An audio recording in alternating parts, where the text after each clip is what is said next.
Unë jam etnike Diblani dhe në këtë event jam si pikës pari si bjeshkatare dhe pikës së dyti përfaqësoj Institutin e Krimeve të kryera gjatë luftës në Kosovë. Si kaluat sot gjatë marshit? Sa ke vështirë? Ke 16 kilometra më duket vjetë? Në fakt ishin në rreth 21 kilometra.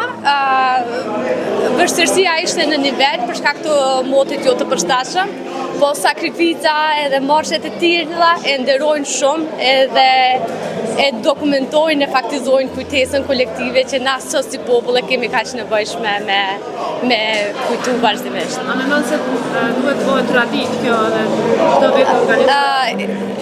Të pas parasysh natyrën e organizimit, unë mendoj që kjo thjesht është një traditë, një pjesëmarrje kaq masive e bjeshkatarëve, e njerëzve që e kanë përjetuar para 26 vite më parë, tregon që ky event është veç një traditë, edhe duhet patjetër çdo ditë më tepër çdo vit më tepër me qenë pjesë e këtyre eventeve.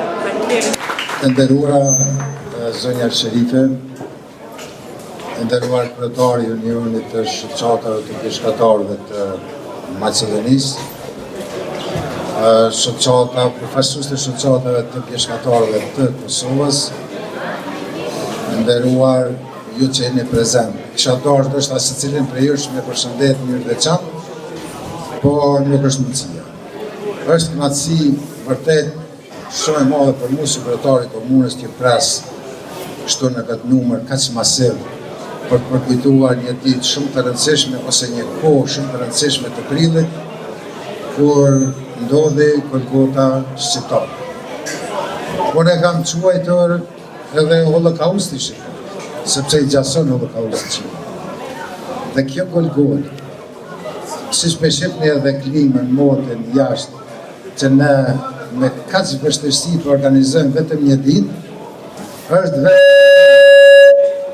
është prezent vetë Sherife Kovaçi, që është një prej protagonisteve të asaj Golgote, të asaj ngjarje, e cila shumë a mirë do të kesh treguar se përjetu atë ngjarje të atij egzodi.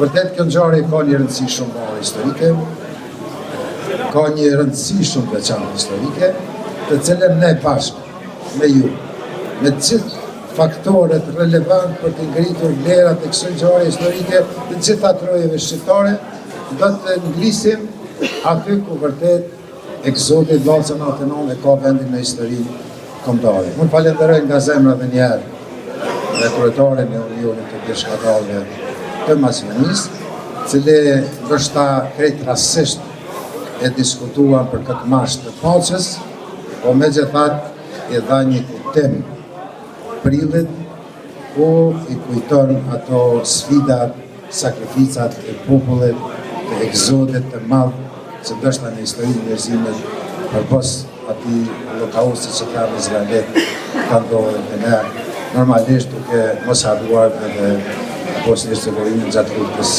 ose luftrave të ish Jugosllavisë.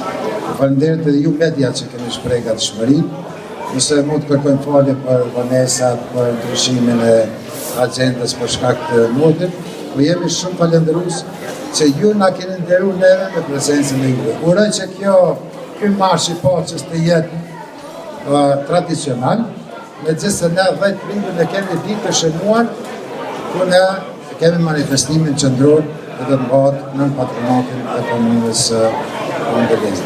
Falenderoj gjithashtu gjithë ekipin tim qeveristë të cilët më kanë ndihmuar në përkrahjen të këtij marshi të paqes dhe zotin e Vip Dërmionit të cilin besoj këto dikon për mbështetje në logjistikë. Faleminderit edhe një herë.